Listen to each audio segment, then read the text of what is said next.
Namaste, welcome to Exide Life Insurance Business Weekend.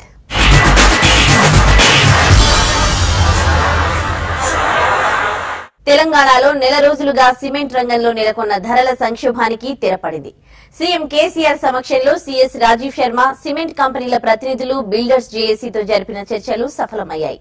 Telangana పునర్నిర్మాణాన్ని దృష్టిలో ఉంచుకుని బస్తాపై 25 రూపాయలు తగ్గిస్తున్నట్లు సిమెంట్ కంపెనీల ప్రతినిధులు తెలిపారు.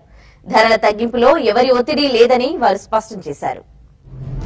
తెలంగాణలో సిమెంట్ ధరల సంక్షోభం ముగిసింది.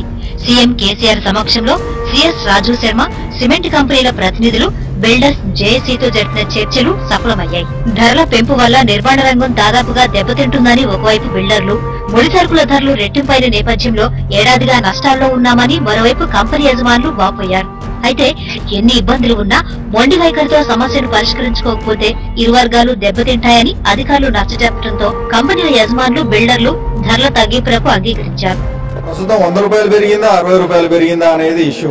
అంటే మా సిమెంట్ కంపెనీ పోలిస్తే మాకు 60 నుంచి 65 రూపాయలు మాత్రమే పెరిగిందండి. ఇది సహజము. సిమెంట్ రేట్లు ఎప్పుడు స్టాండర్డ్ గా ఒక రేటులా ఉండదు. ప్రతి సంవత్సరం కూడా మీరు చూస్తే ఒక పర్టికులర్ టైంలో ప్రైస్ తగ్గటము, మన తర్వాత ప్రైస్ రికవరీ కావడం అనేది జరుగుతుంది. But it is we ourselves and builders have settled this particular issue. Brand క్వాలిటీని బట్టి బస్తా సిమెంట్ ధరను 20 నుంచి 25 రూపాయల వరకు తగ్గించడానికి కంపెనీ యాజమాన్యాలు అంగీకరించాయి. సిమెంట్ కొనుగోళ్లను యథాతథంగా చేపడతామని, ఇకపై ఎలాంటి సమస్యలు తలెత్తినా ఇరు వర్గాలు సామరస్యపూర్వకంగా చర్చించుకుంటామని బిల్డర్ల జేఏసీ ప్రకటించింది. మా బిల్డర్స్ అందరూ కూడా తక్కువ ధరకు అమ్మినారు, మీ అందరికీ తెలుసు. మరి అమ్మినప్పుడు మా కమిట్మెంట్స్ ఉన్నాయి, డెలివరీ చేయాలా. మ్యానుఫ్యాక్చర్స్ వాళ్ళ ప్రాబ్లమ్స్ వాళ్ళకు ఉన్నాయి. వాళ్ళు ఇంతకుముందు కూడా కొన్ని సీజన్లో తక్కువ రేటుకి అమ్మినారు. వాళ్ళు ఇప్పుడు ఒక నిర్ణయానికి వచ్చినారు. మన చీఫ్ మినిస్టర్ గారు కూడా చాలా దీన్ని స్పెషల్ ఇంట్రెస్ట్ బట్టి సిఎస్ గారు చెప్పి, లేదు మన కొత్త స్టేట్లో ఈ ప్రాబ్లం ఉండడానికి లేదు, మీరు దీన్ని సాల్వ్ చేయని చెప్పారు. వాళ్ళందరి సహకారంతో ఒక మంచి పరిణామం జరిగింది. తెలంగాణ సీఎస్ తో సిమెంట్ కంపెనీలు, బిల్డర్స్ ప్రతినిధుల చర్చలు సఫలమయ్యాయి. దీంతో నెల రోజులుగా నెలకొన్న సిమెంట్ సంక్షోభానికి ఎట్టకేలకు తెరపడింది. సాఫ్ట్వేర్ సేవల దిగ్గజం టీసీఎస్ స్టాక్ మార్కెట్ లో సంచలనాలు సృష్టిస్తోంది. దేశీయ కార్పొరేట్ చరిత్రలోనే తొలిసారిగా 5 లక్షల కోట్ల మార్కెట్ క్యాపిటలైజేషన్ సాధించిన దేశీయ కంపెనీగా కొత్త చరిత్రను లిఖించింది. ఇదే జోరును రాబోయే కాలంలోనూ కొనసాగిస్తామని టీసీఎస్ ధీమా వ్యక్తం చేసింది. Software major Tata consultancy services market king గా అవతరించింది. స్టాక్ ఎక్స్చేంజిల్లో తొలిసారి $84 బిలియన్ అంటే 5 లక్షల కోట్ల మార్కెట్ క్యాప్ దాటిన తొలి దేశీయ కంపెనీగా చరిత్ర సృష్టించింది. ఇది national stock exchange NSE market cap లో 6% వాటాకు సమానం. 2004 ఆగస్టు తొలి వారంలో 850 రూపాయల ధరతో పబ్లిక్ ఇష్యూకొచ్చిన టీసీఎస్ ఆగస్టు 25న స్టాక్ ఎక్స్చేంజిలో లిస్ట్ అయింది. వాటాదారులకు 2 సార్లు బోనస్ షేర్లను జారీ చేసింది. 2006 జూలైలో ఒకసారి, 2009 జూన్లో మరోసారి వాటాదారుల వద్దనున్న ఒక్కో షేర్ కి మరో షేర్ను బోనస్ గా ఇచ్చింది.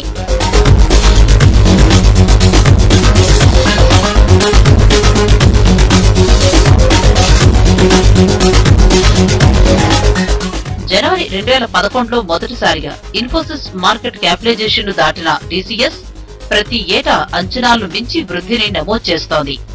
ముఖ్యంగా 2009లో సీఈఓగా ఎన్ చంద్రశేఖరన్ బాధ్యతలు చేపట్టాక కంపెనీ లాభాలు భారీగా పెరిగాయి.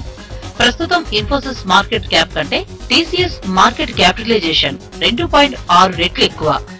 దేశీయ ఐటీ రంగంలో ఈ కంపెనీ తర్వాతి స్థానాల్లో ఉన్న Infosys, HCL technologies, Wipro, tech మహీంద్రాల మొత్తం క్యాపిటలైజేషన్ కంటే టీసీఎస్ మార్కెట్ క్యాప్ అధికంగా ఉండడం విశేషం.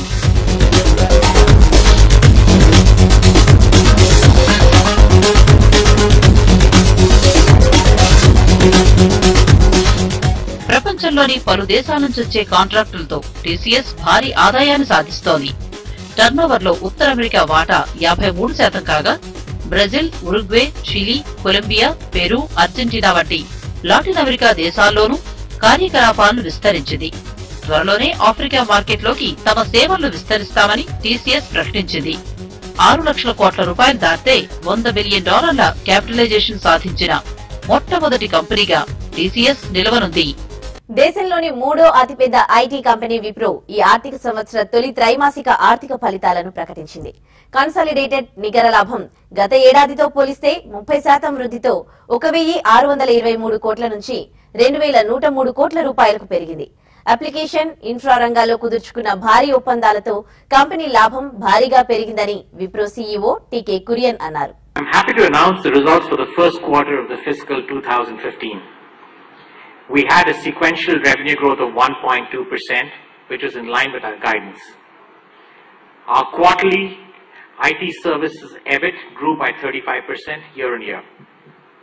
We continue to make investments to enable our customers to compete better in the marketplace and for improving our execution capability.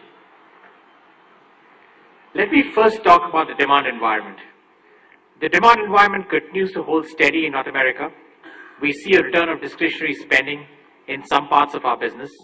Continental Europe continues to have a significant potential for outsourcing IT services. The revenue with about 112 billion rupees is about 16% year-on-year growth, and the operating profits 23.7 billion is about 34% year-on-year growth, and the net income with 21 billion rupees is 30% year-on-year growth. Insurance రంగంలో FDI పరిమితిని 26% నుంచి 49% పెంచే ప్రతిపాదనకు కేంద్ర మంత్రివర్గం ఆమోదముద్ర వేసింది. 2008 నుంచి pending లో ఉన్న ఎఫ్డీఐ పెంపు ప్రతిపాదనకు కేంద్రం గ్రీన్ సిగ్నల్ ఇవ్వడంతో ఈ రంగంలోకి 25,000 కోట్ల రూపాయల విదేశీ నిధుల రాకకు మార్గం సుగమమైంది.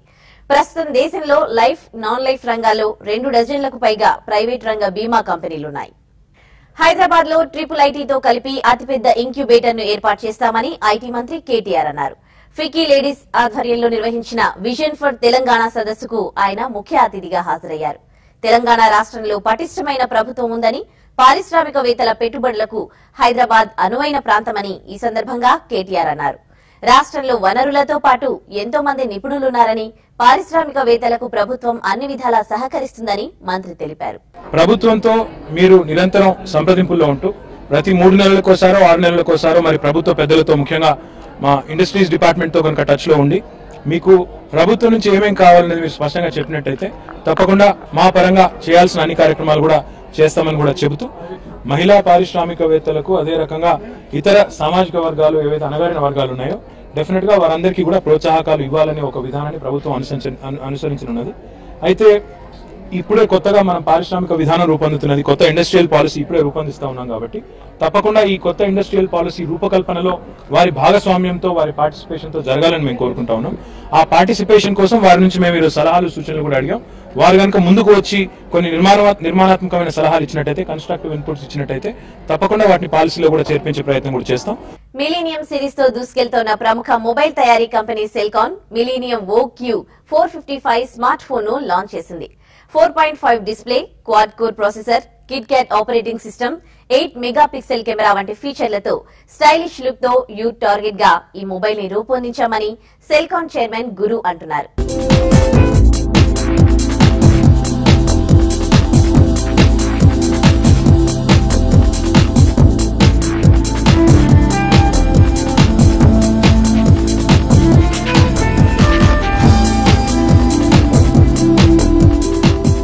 లాస్ట్ 6 months మనం R&D వర్క్ చేసి చాలా స్లిమ్గా ఇచ్చాం. చూడడానికి ఒక 6 mm లో ఉంటుంది, స్లిమ్ ఉంటుంది ఐడి కూడా. అది దాంతోపాటు ఏంటంటే మనకి 16 GB ఇంటర్నల్ మెమరీ ఇచ్చి కిట్ క్యాట్ ప్రాసెసర్ ఇచ్చాం. ఇంత మంచి ఫీచర్స్, QHD డిస్ప్లే ఇచ్చి ఇంతవరకు మార్కెట్లో ఏదీ లేదు. సో ఇన్నాళ్ళు ఏంటంటే ఒక నేషనల్ బ్రాండ్, ఇండియన్ బ్రాండ్స్తో కాంపిటీట్ అయ్యేవాళ్ళం. సో ఈ ప్రోడక్ట్తో అన్ని ఆల్ ఇంటర్నేషనల్ బ్రాండ్స్ కూడా, సో ప్రతి బ్రాండ్లో కూడా బిలో 10,000 ప్రోడక్ట్ అన్నింటినీ కూడా ఇది క్యాప్చర్ చేస్తుంది అనేసి మా థింకింగ్ అనమాట. ఆ ప్రోడక్ట్ మార్కెట్లో నుంచి టెస్ట్ చేసాం. 10,000, 12,000కి కస్టమర్స్ 50,000 బుకింగ్ అయినాయి. సో మేము వాటన్నిటిని దృష్టిలో పెట్టుకోకుండా 7,999కే ఇవ్వాలి అనే ఉద్దేశంతో ద బెస్ట్ ప్రైస్ ఇవ్వడం జరిగింది మార్కెట్లోకి. 1 lakh క్యాన్సిల్ దాకా అమలు ప్లాన్ రాబోయే 9 రోజుల్లో. కేంద్ర ప్రభుత్వం బంగారు ఆభరణాల దిగుమతులపై ఆంక్షలు సడలించడంతో ఆన్లైన్ లో బంగారు కొనుగోళ్లు, అమ్మకాలు సాగిస్తున్న బులియన్ ఇండియా చిన్న మొత్తాల్లో పెట్టుబడులపై దృష్టి సారించింది. హైదరాబాద్ లో తాము కొత్త శాఖను ప్రారంభించనున్నట్లు bullion India director Sachin Kothari తెలిపారు. We also have an accumulation plan, that is the unit systematic plan, where a person can invest in gold and silver very systematically for as low as 1,000 rupees every month. So there is a human discipline that comes into the art of investing for gold and silver through the systematic plan. And as I mentioned earlier, the prices, we have the best prices across all the other competitors in India today. Exide life insurance business weekend లో ఇప్పుడు short break తీసుకుందాం.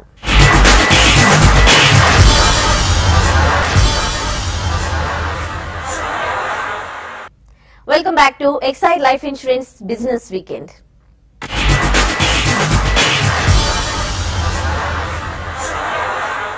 Japan కు చెందిన కార్ల తయారీ company Honda cars తన తొలి multipurpose vehicle మొబిలియోను దేశీయ మార్కెట్లోకి విడుదల చేసింది. 3 వేరియంట్లు 7 రంగుల్లో లభ్యమయ్యే ఈ కారు ప్రారంభ ధరను 6,49,000 రూపాయలుగా కంపెనీ నిర్ణయించింది. అమేజ్ సిటీ కార్ల అమ్మకాలు మెరుగ్గా ఉన్నాయని, మొబిలియో కూడా ఇదే తరహాలో విజయం సాధిస్తుందని కంపెనీ ఆశిస్తోంది.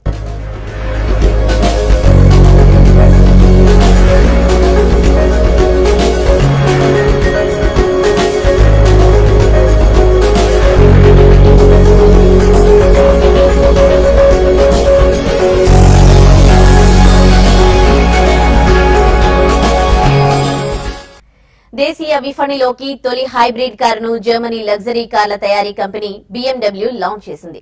యాక్టివ్ హైబ్రిడ్ 7 సెడాన్ పేరుతో విడుదలైన ఈ కారు ఎక్స్ షోరూమ్ ధర ఢిల్లీ మార్కెట్లో 1,35,00,000 రూపాయలుగా ఉంది. పెట్రోల్, లిథియం అయాన్ బ్యాటరీతోనూ నడిచే ఈ హైబ్రిడ్ కారును సౌకర్యం, స్పేస్లలో ఎలాంటి రాజీ పడకుండా తయారు చేసినట్టు కంపెనీ వెల్లడించింది.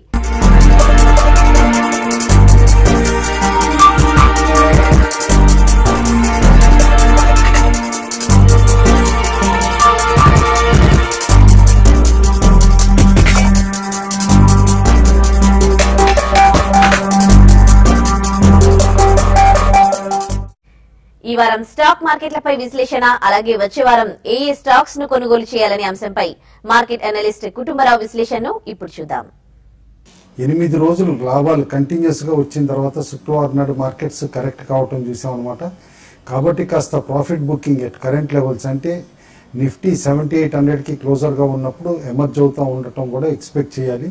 కంక్లూజివ్ గా 7800 లెవెల్ పైన క్లోజ్ అయితేనే ఫ్రెష్ పొజిషన్స్ కూడా అగ్రెసివ్గా ఇనిషియేట్ చేయొచ్చు ఫ్రంట్ లైన్ స్టాక్స్లో. అయితే క్లియర్లీ గవర్నమెంట్ దగ్గర నుంచి సపోర్ట్ చూస్తున్నాం అనమాట, ఇటు ఎకానమీకి ఇటు ఇండస్ట్రీకి కూడా అనమాట. రెగ్యులర్గా ఫాస్ట్ ట్రాక్ మెజర్స్ ఏవైతే కనుక అనౌన్స్ చేస్తున్నారో, లైక్ ఇన్సూరెన్స్లో ఎఫ్డిఐ లిమిట్ 49%కి పార్లమెంట్లో ఇంట్రడ్యూస్ చేయడం లాంటి ఇష్యూ కానీ, ఇటు ఇమీడియట్ క్విక్ రెస్పాన్స్ అనమాట దేనికైతే చూపిస్తున్నారో, ఇటు డెట్ సెగ్మెంట్లో కన్సర్న్స్ ఎక్స్ప్రెస్ చేయగానే అలాంటి ఇష్యూస్ కేర్ఫుల్గా అబ్జర్వ్ చేస్తూ ఉంటే కనుక ఈ గవర్నమెంట్ ప్రోయాక్టివ్గానే ఉంటుంది కంటిన్యూస్గా అని.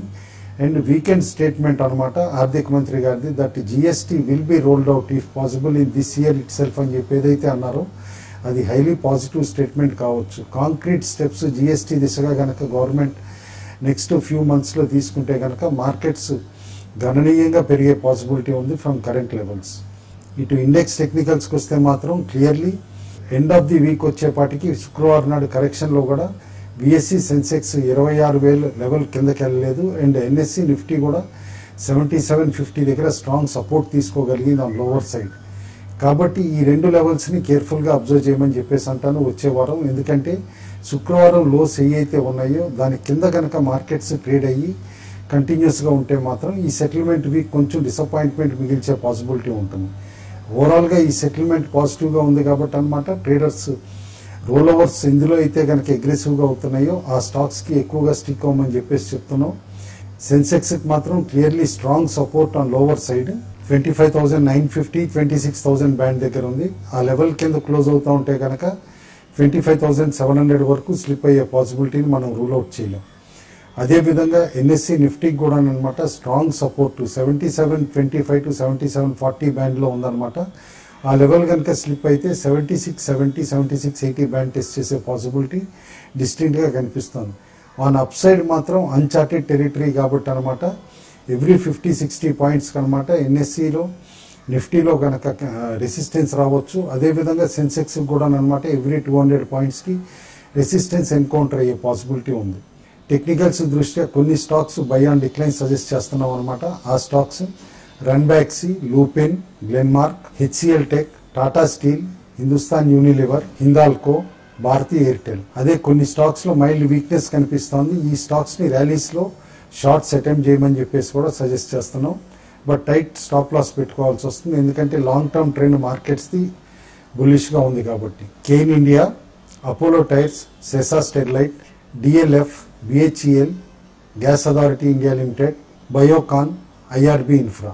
ఇటు స్పెసిఫిక్ స్టాక్స్ వచ్చేపాటికి 2 స్టాక్స్ రికమెండ్ చేస్తున్నాం. అందులో first stock HBL power systems limited అనమాట. స్పెషలైజ్డ్ బ్యాటరీస్ చేసే కంపెనీ ఇది. ఏవియేషన్ సెక్టార్కి, టెలికాం సెక్టార్కి, రైల్వేస్కి అండ్ ఇంకా మెనీ అదర్ యూటిలిటీ సెక్టార్స్కి సప్లై చేస్తుంది అనమాట ఈ కంపెనీ. రీసెంట్లీ కొన్ని కన్సర్న్స్ తోటి స్టాక్ బాగా షార్ప్గా డిక్లైన్ అవటం కూడా చూసాం అనమాట. గత కపుల్ ఆఫ్ ఇయర్స్ నుంచి అండర్ పెర్ఫార్మింగ్ స్టాక్. బట్ ఇప్పుడిప్పుడే బ్యాలెన్స్ షీట్ అంతా కూడా క్లీన్ చేసుకుని స్టాక్ తిరిగి లైమ్ లైట్లోకి వస్తుంది కాబట్టి ప్రాస్పెక్ట్స్ బాగున్నాయి. ప్లస్ కంపెనీ ఇక్కడ నుంచి పెర్ఫార్మెన్స్ కూడా గణనీయంగా ఇంప్రూవ్మెంట్ చూపించబోతోంది కాబట్టి స్టాక్ని కరెంట్ లెవెల్స్లో స్ట్రాంగ్గా అక్యుములేట్ చేయమని చెప్పేసి కూడా రికమెండ్ చేస్తున్నాం.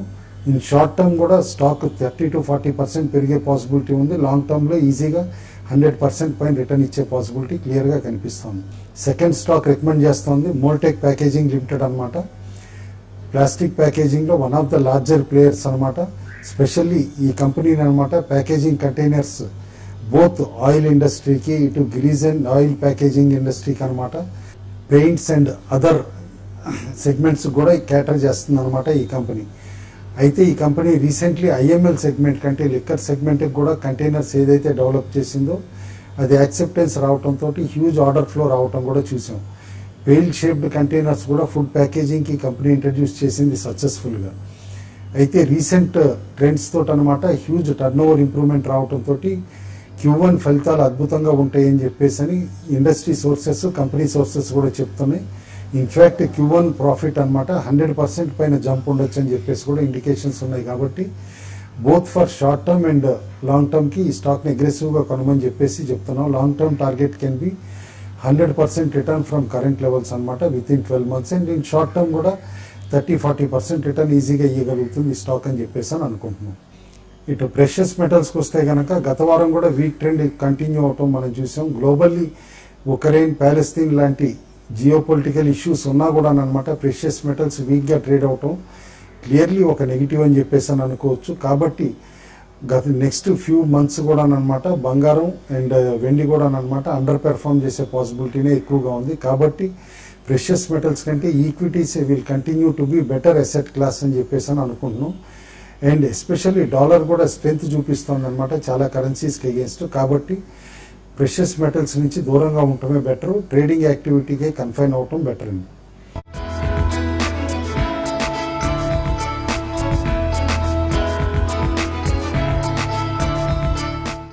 ఇవి ఈ వారం Exide life insurance business weekend విశేషాలు. వచ్చే వారం మరిన్ని బిజినెస్ వార్తలతో మళ్ళీ కలుద్దాం.